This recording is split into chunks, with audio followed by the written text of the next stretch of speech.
오늘 우리에게 주신 하나님의 말씀을 함께 읽겠습니다. 사무엘상 15장 1절부터 3절까지의 말씀입니다. 사무엘상 15장 1절부터 3절 말씀입니다. 성경책 가지고 계신 분들은 직접 말씀을 펴서 함께 봉독했으면 좋겠고, 또 성경책이 없으신 분들은 화면에 나오는 자막을 통해서 함께 하나님 말씀을 봉독하기를 원합니다. 우리 함께 큰 목소리로 함께 읽어볼까요? 시작. 사무엘이 사울에게 이르되 여호와께서 나를 보내어 왕에게 기름을 부어 그의 백성 이스라엘 위에 왕으로 삼으셨은즉 이제 왕은 여호와의 말씀을 들으소서. 만군의 여호와께서 이같이 말씀하시기를 아말렉이 이스라엘에게 행한 일 곧 애굽에서 나올 때에 길에서 대적한 일로 내가 그들을 벌하노니 지금 가서 아말렉을 쳐서 그들의 모든 소유를 남기지 말고 진멸하되 남녀와 소아와 젖먹는 아이와 우양과 낙타와 나귀를 죽이라 하셨나이다 하니. 아멘.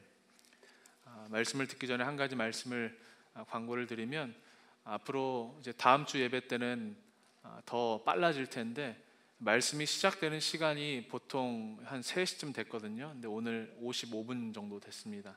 다음 주에는 한 50분 정도의 말씀을 시작할 예정입니다.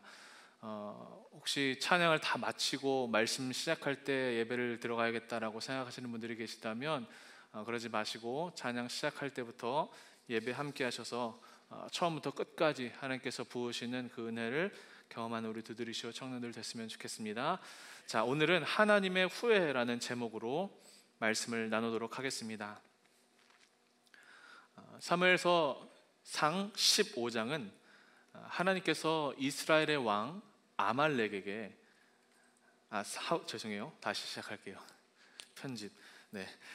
사무엘상 15장을 보면 하나님께서 이스라엘의 왕 사울에게 아말렉을 진멸하라 라는 명령을 내리십니다.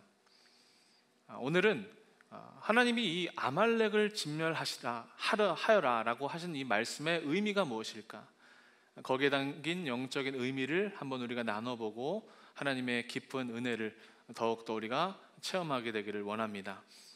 자, 여러분, 그리스도인들은 구원을 받는 즉시 그 신분이 변화됩니다. 하나님의 자녀라는 이 세상의 무엇과도 비교할 수 없는 아주 귀한 존재로, 아주 흠없고 완벽한 신분으로 거듭나게 됩니다. 우리가 예수 그리스도를 믿음으로, 그분이 나를 위해서 십자가에서 내 모든 죄를 담당하신 구세주라는 사실을 믿음으로 한순간에 우리는 신분이 하나님의 자녀로 바뀌게 된다라는 거예요. 자, 그런데 문제가 있습니다.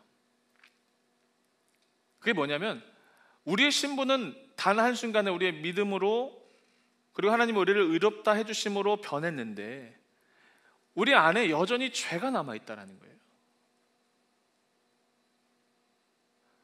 내 신분은 하나님의 자녀인데, 내 존재는 하나님의 자녀인데 여전히 내 안에 뭐가 있어요? 예전에 남아있던 죄의 습성들이 남아있어서 끊임없이 우리를 괴롭힙니다.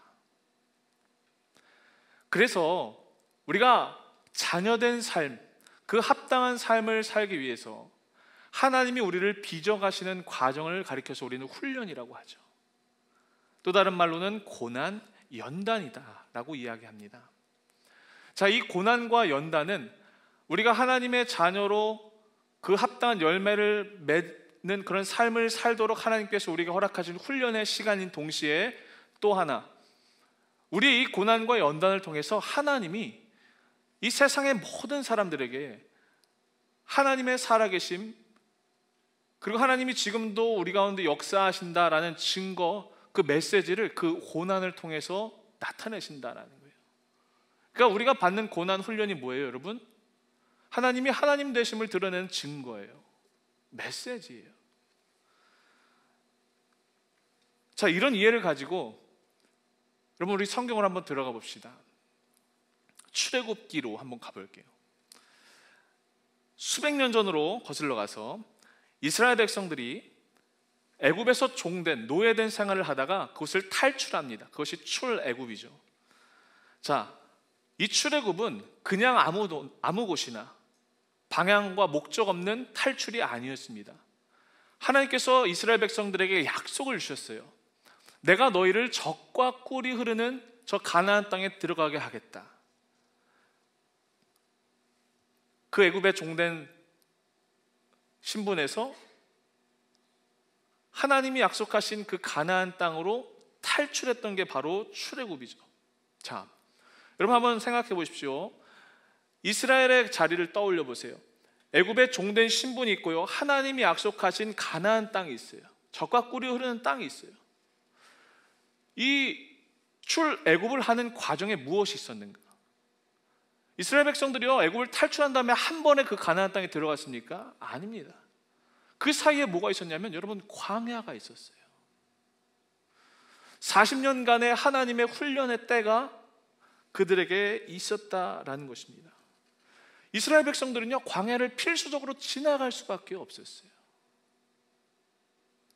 그리고 그 광야길에서 만난 하나님의 약속이 또 하나 있는데 그게 뭐냐면 출애굽기 17장 16절이에요. 이르되 여호와께서 맹세하시기를, 여호와가, 하나님이 자기 스스로를 가리켜서 말씀하신 거예요. 내가 아말렉과 더불어 대대로 싸우리라 하셨다 하였더라. 하나님이요, 그 이스라엘 백성들에게 뭘 말씀하셨냐면 내가 아말렉과 더불어 대대로 싸우겠다라고 말씀하셨어요. 이게 무슨 의미일까? 하나님은 왜 이렇게 아말렉을 싫어하셨을까? 여러분, 출애굽기뿐만 아니라 오늘 말씀 사무엘상 15장에서도 하나님이 아말렉을 진멸하라라고 말씀하셨다고 했잖아요. 도대체 아말렉이 어떤 의미일까?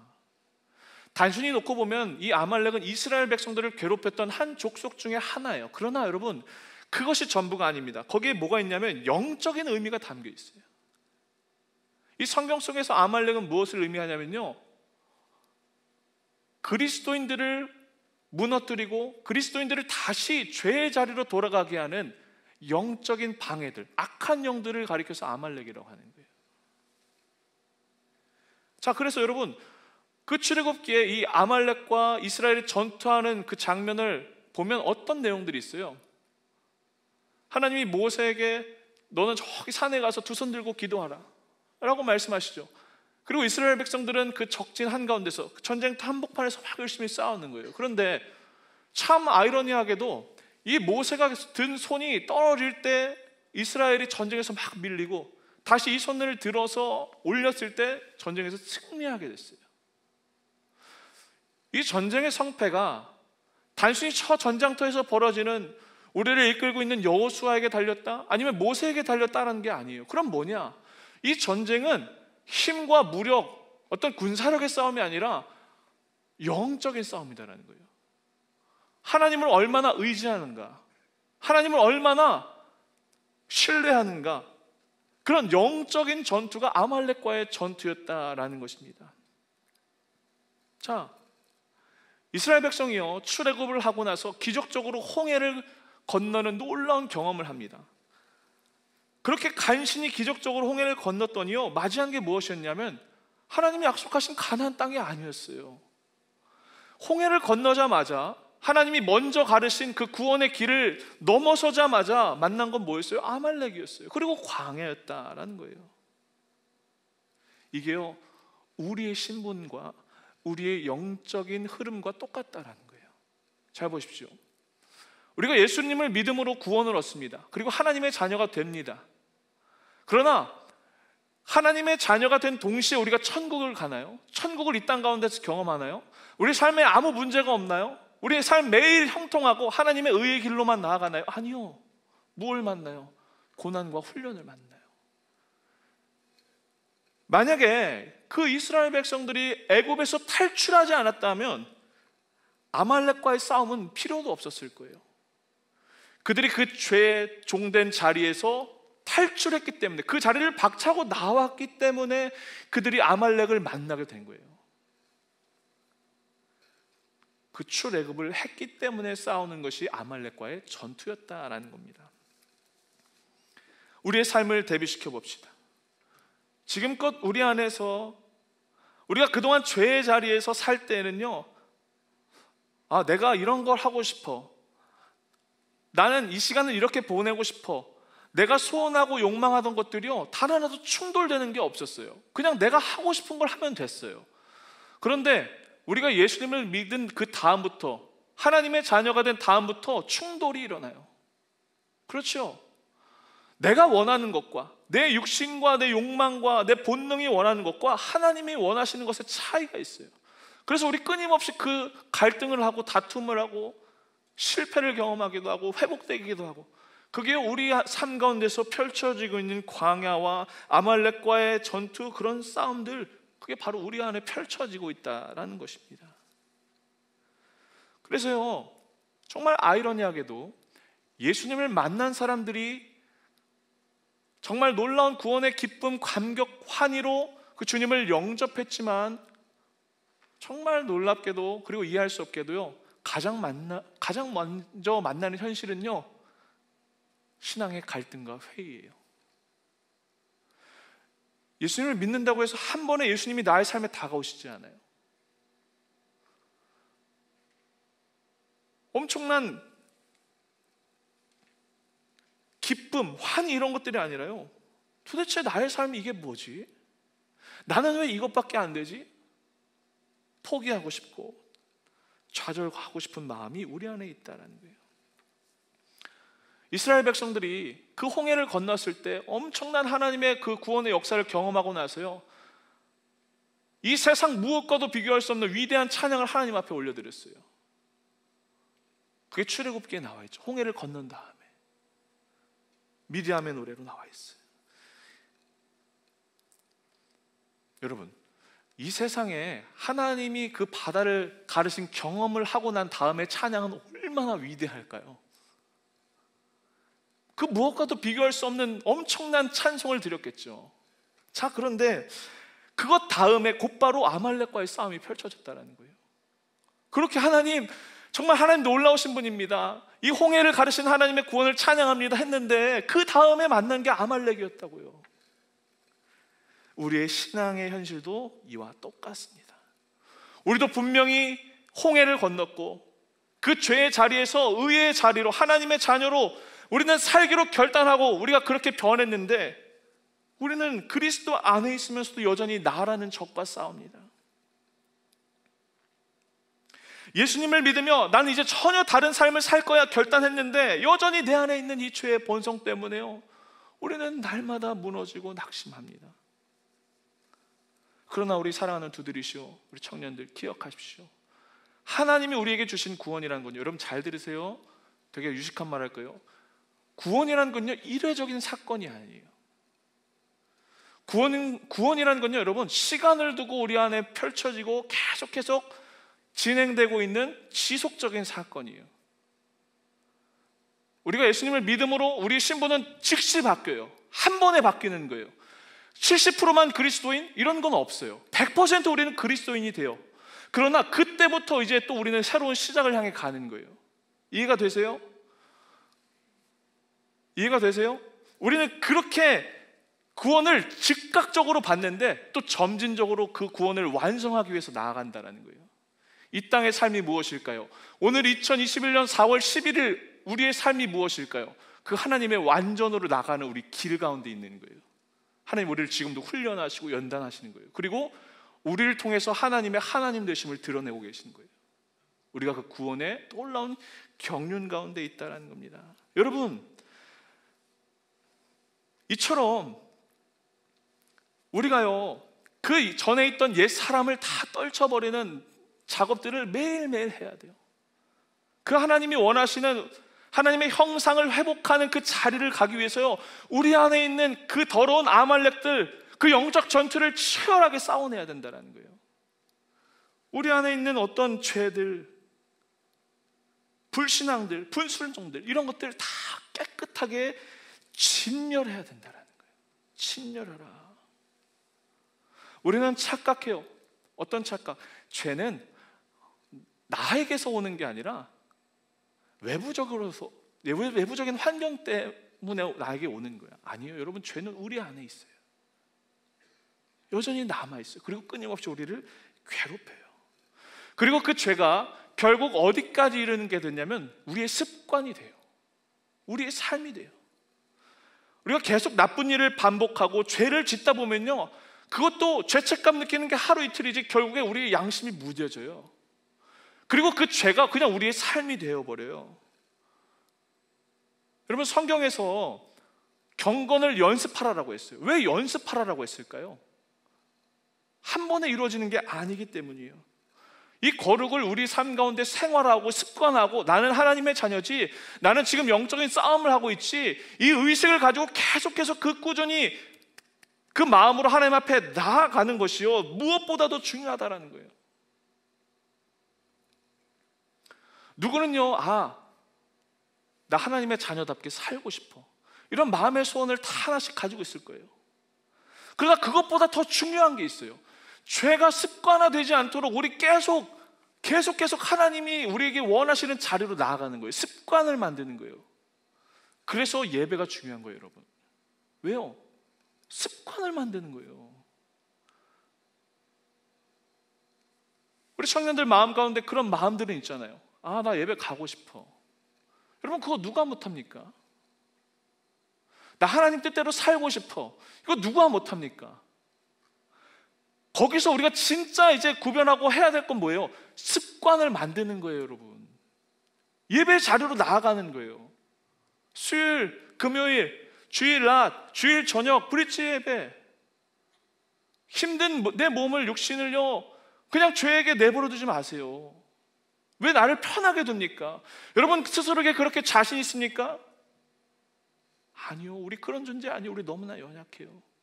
뭘 하라? 거룩을 습관화하세요. 죄를 몰아내기 위해서 그 영적인 싸움을 끊임없이 싸워내시기를 바랍니다. 오늘 말씀으로 돌아가서 사무엘상 15장에 하나님께서 사울에게 명령하신 것이 무엇이었다고요? 아말렉을 진멸하라라는 거였어요. 3절 볼게요. 여러분 한번 읽어볼까요? 앞에 화면을 보고 3절 한번 크게 읽어봅시다. 시작.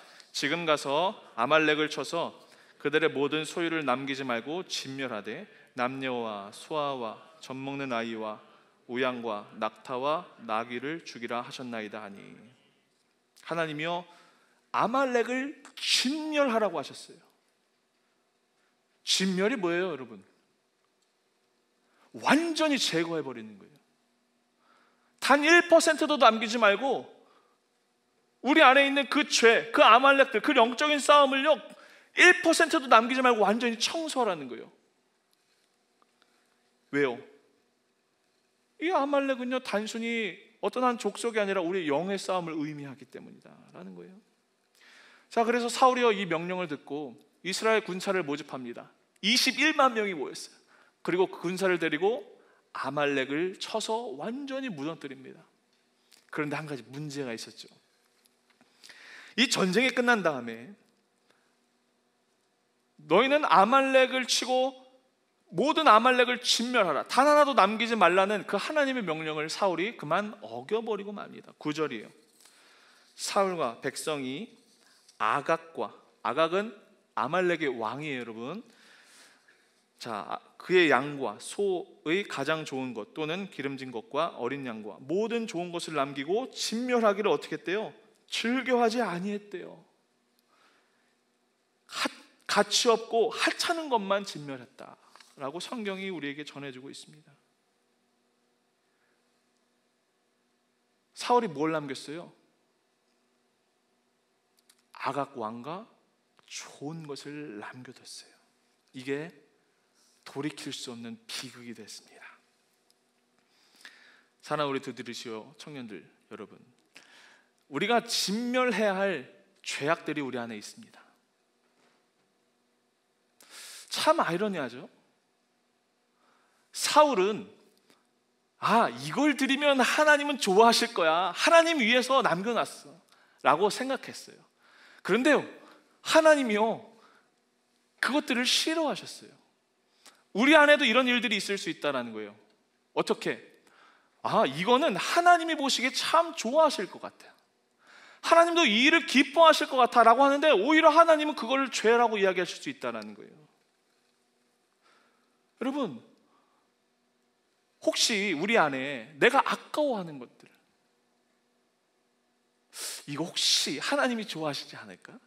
하나님이 이것만큼은 용납해 주시지 않을까 하는 것들이 있습니까? 아니요. 우리 완전히 깨끗하게 치워버려야 돼요. 저는요, 좀 제 개인적인 성향인데, 이렇게 어느 공간을 청소하고 완전히 그냥 뒤 갈아엎어야 될 때 세우는 한 가지 원칙이 있습니다. 그게 뭐냐면, 그냥 내가 가지고 있는, 그리고 내가 청소해야 될 그 부분의 90%는 버린다라는 거예요. 아마 개인적인 성향이 조금씩 다를 거예요, 이 부분에 대해서. 어떤 걸 청소하다 보면, 여러분, 청소가 안 될 때는 어떨 때인 줄 알아요? 아까워서 버리지 못할 때예요. 그렇죠? 근데 저는 버리는 걸 너무 좋아해요. 버리지 않으면요, 깨끗해지지 않기 때문이에요.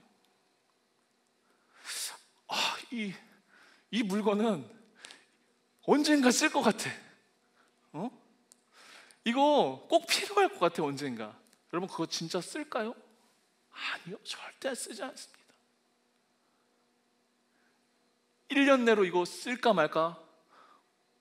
만약에 안 쓸 것 같다면 과감하게 버려야 돼요. 근데 우리는 잘 버리지 못하죠.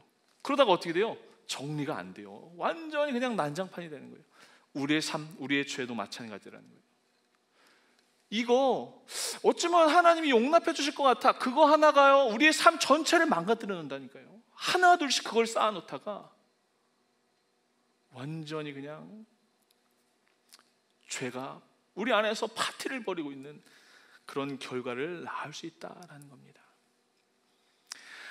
나중에 이 사무엘하 1장으로 가면 사울이 그의 아들 요나단과 함께 죽는 장면을 우리에게 소개해 줍니다. 그런데 사울이 어떻게 죽었냐 하면, 이때 진멸하지 못한 아말렉에게 훗날 자신의 면류관을 빼앗기게 됩니다. 뭘 말하는 건가? 우리가 우리의 육체의 소욕, 우리의 죄의 정욕을 쫓아내지 않고 그걸 다스리지 못하면요, 거꾸로 그 죄가 우리를 정복하고 우리의 왕노릇할 거라는 거예요. 이해가 되세요?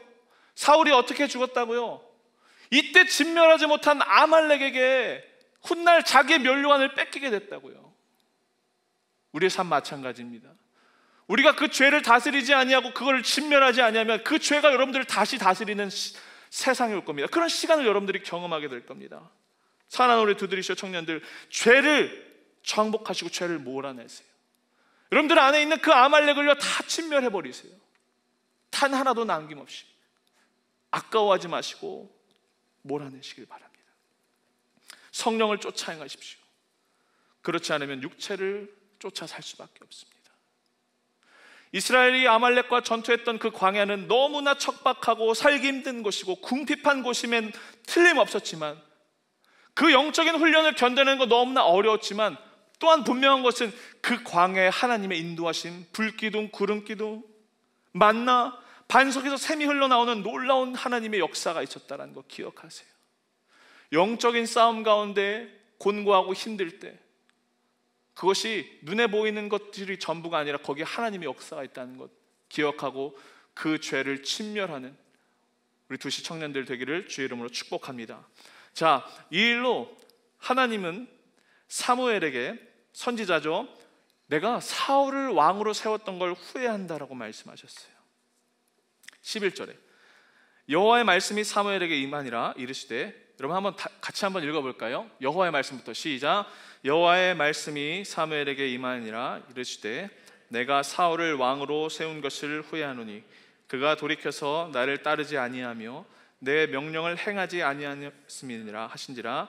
사무엘이 근심하여 온 밤을 여호와께 부르짖느니라. 아멘. 하나님께서 사무엘 선지자에게 말씀하셨어요. 내가 사울을 세웠던 걸, 사울을 왕으로 기름 부었던 걸 후회한다.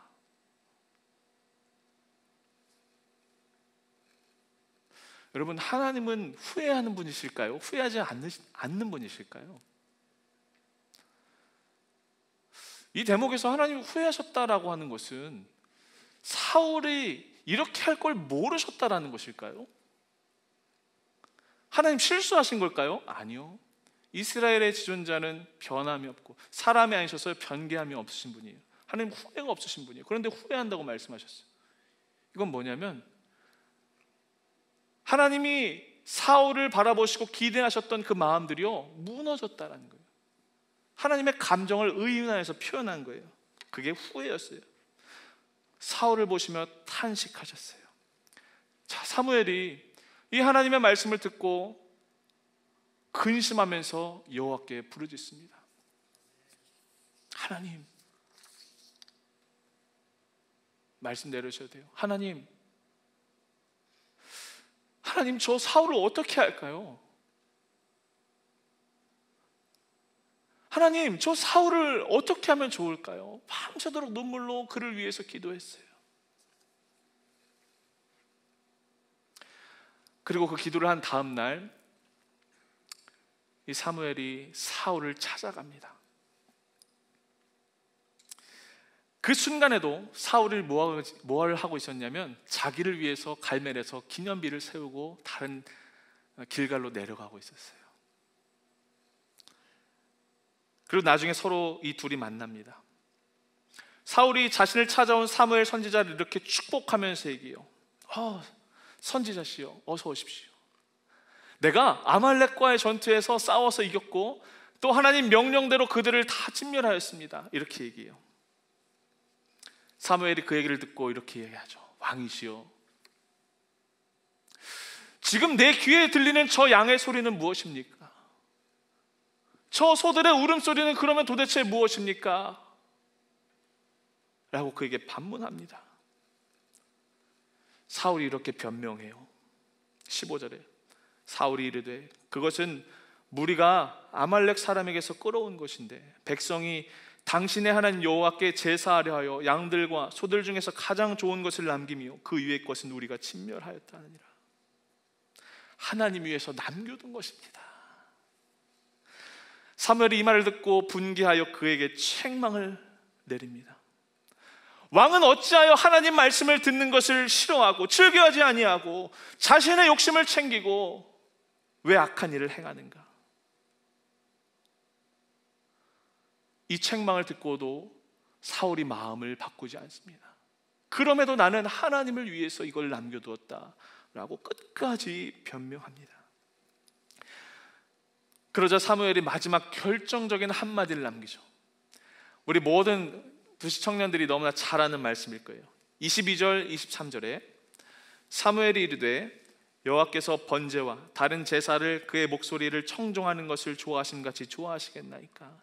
순종이 제사보다 낫고 듣는 것이 순양의 기름보다 나으니 이는 거역하는 것은 점치는 죄와 같고 완고한 것은 사신 우상에게 절하는 죄와 같음이라. 왕이 여호와의 말씀을 버렸으므로 여호와께서도 왕을 버려 왕이 되지 못하게 하셨나이다. 우리가 너무나 잘 아는 말씀이죠. 순종이 제사보다 낫고 듣는 것이 순양의 기름보다 낫다. 순종이 제사보다 낫다. 이게 무슨 의미일까요? 순종이 예배보다 낫대요, 여러분. 이런 거예요. 우리가 왜 예배하죠? 순종하기 위해서. 이해가 되시나요? 우리 순종하기 위해서 예배하러 온 거예요. 그렇죠? 그런데 그 순종이 없이 예배만 남으면 뭐예요? 그건 형식뿐인 거예요. 사울이 지금 우선순위가 바뀐 거예요. 잘못 생각하고 있는 거예요. 순종하기 위해서 제사를 드리는 건데 제사를 드리기 위해서 불순종을 하고 있다는 거예요. 이게 사울의 실수였어요. 열왕기하 5장에 보면 이스라엘의 군대 장관이었던 나하만의 이야기가 등장합니다. 이 나하만이요, 나병에 걸렸습니다. 피부병에 걸렸어요. 수소문 끝에 이 병을 낫게 해줄 사람이 있다는 소식을 듣습니다. 그가 누군가? 바로 엘리사 선지자였어요. 그래서 한 걸음에 그를 찾아갑니다. 이 나하만이 엘리사를 찾아갈 때 그냥 간 게 아니에요. 나름 예의를 갖추고 사람들을 데리고 격식을 갖춰서 아주 정중하게 엘리사에게 갔어요. 그리고 그 문 앞에서 그를 부르죠. 그런데 어찌된 일인지 엘리사가 이 나하만 군대 장군이 나왔는데도 문을 열지 않고 자기 종을 시켜서 이렇게 얘기합니다. 병을 낫고 싶으면 저 요단강에 들어가서 7번 몸을 씻으십시오. 나아만이 화가 났어요. 아니, 지금 내가 이렇게 심한 병에 걸렸는데, 내가 그리고 이렇게 예의를 갖춰서 이 사람을 찾아왔는데 얼굴을 보여주기는커녕 나에게 이 피부에 손을 얹고 안수해줘도 모자를 파네. 나타나지도 않고, 그리고 뭐 요단강에서 7번 씻으라고? 그 보잘것없는 강에서, 별 볼 일 없는 곳에서 어디서 막 화를 내요. 우리 아람에 더 좋은 강들이 많은데 무슨 요단강에서 목욕을 하냐? 막 반문해요. 그러자 그 나아만과 함께 있던 종이 이렇게 얘기해요. 왕이시여, 장관이시여, 지금 우리가 죽게 생겼지 않습니까? 이보다 더 어려운 일도 하라고 하면 우리가 순종할 텐데, 당신이 순종할 텐데 이 작은 것 왜 못하겠습니까? 왜 이 작은 순종을 못하겠습니까? 해서 이 말을 듣고 나아만이 7번 요단강에 몸을 씻습니다. 그랬더니 어떤 역사가 일어났어요? 그의 몸이 완전하게 깨끗하게 낫는 역사가 일어났어요. 이게 뭘까? 여러분, 우리가 하나님 앞에 순종한다라는 건요, 우리의 상황과 환경에 다 이해가 되지 않더라도요, 그 하나님의 선하심을 믿고요, 우리가 그걸 받아들이는 거예요. 순종은요, 내가 전부 다 이해되고 내가 전부 다 납득돼서 하는 게 아니에요. 그렇지 않더라도 하나님이 선하신 분이기 때문에 우리가 그걸 받아들이는 거예요. 그게 진짜 순종이에요. 저는 한때 이 순종에 대해서 옛날 어르신들이 그리고 목사님들이 했던 설교가 너무나 불편하고 폭력적으로 들려왔던 적이 있어요. 어떤 얘기? 일단 덮어놓고 믿어봐. 일단 순종해봐. 그럼 하나님이 축복 주실 거야. 이해되지 않더라도 한번 순종해봐. 이게요, 10대, 20대 이렇게 점점 더 머리가 커져가면 커져갈수록 너무나 불합리하게 들리는 거예요. 왜요? 아니, 하나님이 저기 세상의 다른 신들과 다를 바가 뭔가? 다른 신들도 나에게 순종하라, 무조건적으로 나를 예배하라 하잖아요. 그렇죠? 그리고 제가 여러 번 말씀드렸죠. 하나님은요, 우리를 설득하시는 분이에요. 이 생각이 너무나 강해진 거예요, 제 안에. 그래서 하나님이 나에게 저렇게 무리한 요구, 무조건적인 순종을 요구하실까라는 반문이 계속 있었어요. 하나님 나를 끝까지 이해시켜 주실 거야 라고 생각했어요.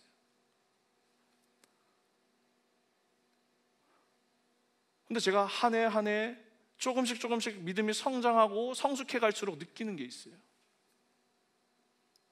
그게 뭐냐면, 하나님을 진짜 사랑하면, 하나님이 진짜 나의 삶의 주인이라고 생각하면 때로 내 눈에 보이지 않는 그런 이해되지 않는 상황 가운데서도 순종하게 된다는 거예요.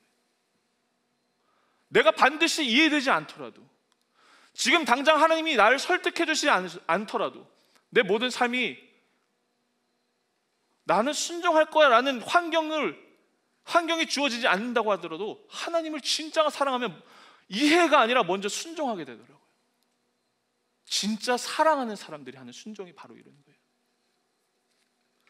다른 걸 묻지도 따지지도 않아요. 하나님 순종하는 걸 최고의 기쁨으로 여기게 돼요.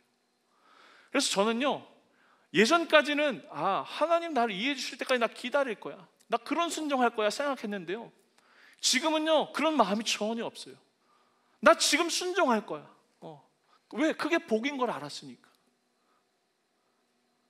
내가 그걸 저항하고 거부하고 그 시간을 바라고 기대하면요, 여러분, 하나님이 분명 맞아요. 설득해 주세요, 기다려 주세요. 그런데 시간이 길 뿐이에요. 엄청나게 돌아가는 거예요. 이스라엘 백성들이 광야에서 하나님께 불순종해서 단 2주면 갈 길을 40년 걸렸잖아요. 그게 뭘까요? 끝까지 하나님을 저항하는 거예요. 나 이해시켜 주세요, 나 설득해 주세요, 나 납득시켜 주세요. 이걸 바라고 있었다는 거예요. 그런데 진짜 축복된 사람, 진짜 하나님을 사랑하는 사람은 어떤 사람이에요? 즉각 순종하는, 상황과 환경에 상관없이 하나님이 말씀하시고 하나님이 명령하시는 거라면 두 발 벗고 그냥 아무런 거 묻지도 따지지도 않고 하나님 앞에 순종하는 거. 이게 진짜 믿음이라는 거예요. 여러분, 믿음은요, 또 순종은요, 내가 납득하는 게 아니에요. 하나님이 주신 상황을 받아들이는 게 진짜 순종이에요. 왜 우리 청년들이 취직을 하는 게 힘들까요? 모든 상황을 납득하려고 하기 때문이에요. 연봉은 적어도 이 정도 돼야 돼. 적어도 이 정도의 워라밸은 보장되어야 돼. 복지가 좋아야 돼. 회사 분위기가 좋아야 돼. 기업의 가치가 이래야 돼. 이런 모든 것들을 납득하고 이해하고 완벽하게 하려고 하니까 안 되는 거예요. 받아들이는 거예요. 주어진 상황에서 여기에 뜻이 있겠지, 하나님의 인도하심이 있겠지, 받아들이는 거예요. 이런 완전한 이해를 하려고 하니까 힘들고 계속 주어지는 기회를 거부하게 되는 거예요. 나는 이거 아니야, 난 이거 아니야, 이거 하다 끝난다라는 거예요. 우리가 순종하지 못하는 이유가 무엇일까요? 아주 명언을 제가 하나 남길게요. 우리가 순종하지 못하는 이유가 무엇일까요? 정답을 알려드릴게요. 순종하지 않아서예요. 다시 한번 말씀드립니다. 지금 무슨 말하는지 이해가 잘 안 되시는 분들 계신 것 같아요. 우리가 순종하지 못하는 이유는 순종하지 않아서예요. 여러분들 순종해보세요. 그럼 순종할 수 있는 능력이 생깁니다. 애초에 내가 할 수 없는 일이야, 나는 부족해, 연약해 라고 생각하기 때문에 우리가 순종을 안 해요. 그래서 결국 순종을 못해요. 그런데 여러분, 순종해보세요. 순종의 능력이 생겨요. 하나님이요, 순종하려고 하는 자에게 순종할 능력, 힘을 주십니다. 그 마음을 주십니다. 순종하면 하나님 인도하십니다. 요게벳의 그 모세를 담아 띄었던 갈대상자, 그리고 노아의 방주, 이 모든 것들의 특징이 무엇입니까? 자기 스스로 결정할 수 있는 방향의 키가 없는 거예요. 하나님 인도하시는 대로 그냥 흘러가는 거예요. 그게 진짜 순종이에요. 그냥 정처 없이 떠다니는 게 아니라 하나님이 이끄신다라는 믿음을 가지고 뛰어보내는 거예요. 노아의 순종이 그거 아닙니까? 우리가 부족한 건 재능, 능력, 환경 이런 게 아닙니다. 순종이 없습니다. 우리 안에 순종하려고 하는 마음이 없습니다. 여러분, 오늘 이 말씀을 통해서 한 가지, 순종하십시오. 능력을 경험하게 될 겁니다. 축복의 주인공 될 것입니다. 말씀을 마칩니다. 하나님의 선하심을 신뢰하며 순종하는 자들 되길 원합니다. 그 순종하는 자들을 하나님께서 복되게 하십니다. 그냥 무조건적인 기복신앙, 그냥 목사님이 앞에서 늘어놓는 무분별한 축복의 말이 아니라 진짜 순종하는 자에게는 하나님이 복을 주세요. 지금도 여러분들 안에 있는 그 갈등들, 하나님을 온전히 따르지 못하는 여러분들 안에 있는 고민들, 순종해보세요. 계속 순종할 수 있고 또 순종할 수 있는 능력이 생깁니다. 작은 것 하나부터 순종해보세요. 그러면 큰 일을 순종하게 될 거예요. 사랑하는 우리 두드리시오 청년들이 이 순종함으로 말미암아 능력을 체험하는, 그래서 하나님이 주시는 진짜 참된 축복과 기쁨을 경험하는 일꾼들, 주인공들 되시기를 간절히 주의 이름으로 축원합니다. 아멘. 오늘 주신 말씀 가지고 함께 찬양하기를 원합니다.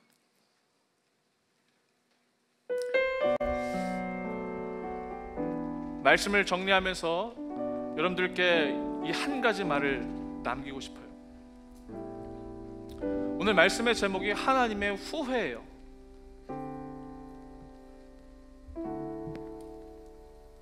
말씀을 다 준비하고 문득 그 한 가지 물음이 저의 마음을 탁 이렇게 치더라고요. 하나님, 사울을 세우시고 나서 너무나 후회하셨죠. 그런데 하나님이 저를 지금 세워나셨는데 제가 너무나 후회스러우면 어쩌죠?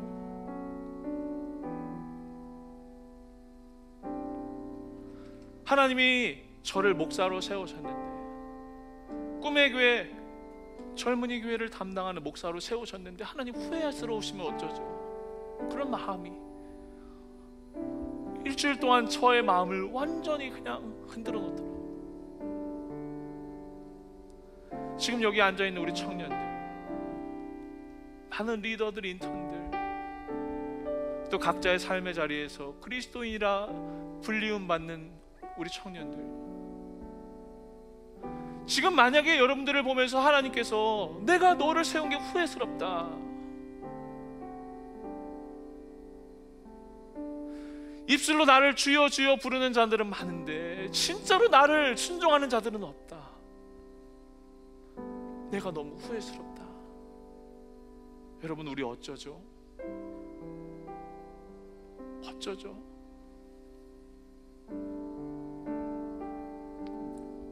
사울을 너무나 사랑하셔서 그가 불순종하는 그 순간에도 사무엘을 보내서 다시 한번 그의 자리를 일으키시려고 하는데, 그 순간에도 사울은 뭐 하고 있어요? 자기를 위해서 기념비를 세우고 있어요. 그리고 변명하고 있었어요. 이게 우리의 삶이 아닐까, 그런 생각을 해보았습니다. 사랑하는 우리 두드리쇼 청년들, 지금 우리를 바라보시며 안타까워하시고 눈물을 흘리셨고, 또 그 사울을 위해서 밤낮으로 눈물로 기도했던 그 사무엘의 심정, 지금 우리를 바라보시는 하나님의 마음이 아닐까요?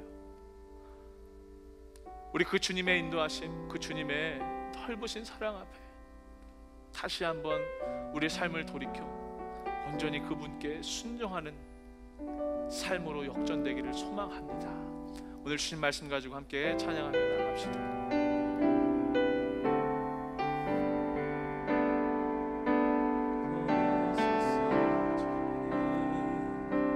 나의 마음을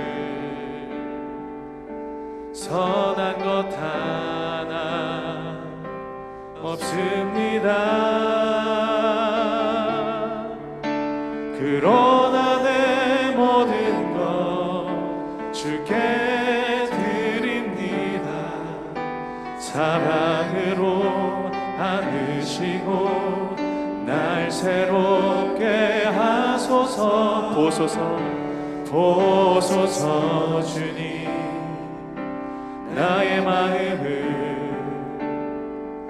선한 것 하나 없습니다. 그러나 내 모든 것 주께 드립니다. 사랑으로 안으시고 날 새롭게 하소서. 주님 마음 내게 주소서. 내 아버지 주님 마음 내게 주소서. 나를 향하신 주님의 뜻이 이루어지도록 주님 마음 내게 주소서. 우리 모두 다 자리에서 일어나서 결단하는 마음으로 찬양합니다. 보소서 주님, 나의 마음을 선한 것 하나 없습니다. 그러나 내 모든 것 주께 드립니다.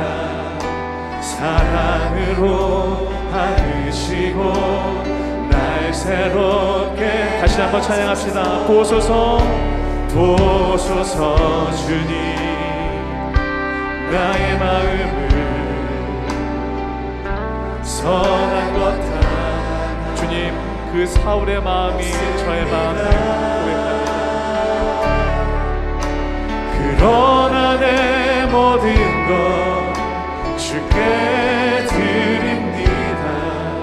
사랑으로 안으시고 날 새롭게 하소서. 주님 마음 내게 주소서. 내 아버지 주님 마음 내게 주소서. 나를 향하신 주님의 뜻이 이루어지도록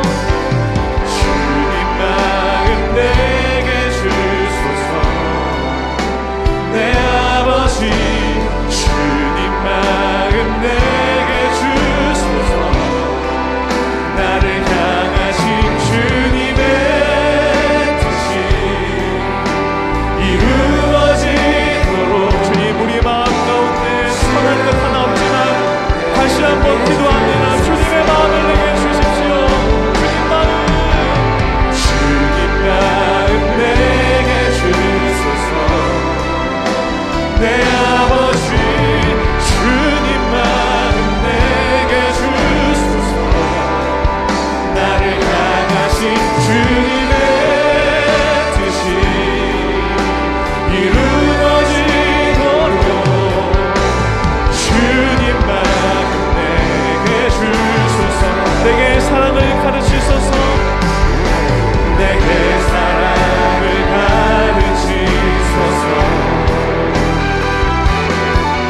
당신의 마음으로 용서하게 하소서. 주의 성령 내게 채우사 주의 길 가게 하소서. 주님 당신 마음 주의 성령 내게 채워주십시오. 주의 성령 내게 채우사 주의 길 가게 하소서. 주님 당신 마음 주소서. 주님 마음 내게 주소서. 내 아버지 주님 마음 내게 주소서. 나를 향하신 주님의 뜻이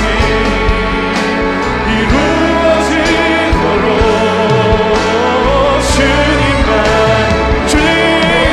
주님의 그 순결한 마음을 내게 부어주옵소서. 주님 마음 내게 주소서. 내 아버지 주님 마음 내게 주소서. 나를 향하신 주님의 뜻이 이루어지도록. 우리 마지막으로 우리 온 남자의 주님 앞에 다시 한번 결단하며 찬양합니다. 주님 마음 내게 주소서. 내 아버지 하나님 이곳을 주목하여 주십시오. 순결한 마음으로 하나님을 부르는 그 주의 마음을 굳게로 결단하는 이곳의 부르짖음을 주님 들어주옵소서. 주님만 오늘 주신 말씀 붙들며 우리 함께 주여 한번 부르짖으며 결단하며 기도합시다. 주여. 이제는 우리 주 예수 그리스도의 은혜와 하나님 아버지의 무한하신 사랑과 성령님의 감화 감동 역사하심이 이 땅에서 하나님께 온전히 순종하며 그 영적인 싸움에서 아말렉을 진멸하기로 결단하고 그 승리를 소망하고 고대하는 하나님의 모든 백성들 머리 위에 이제부터 영원토록 함께하여 주시기를 간절히 축원하옵나이다. 아멘.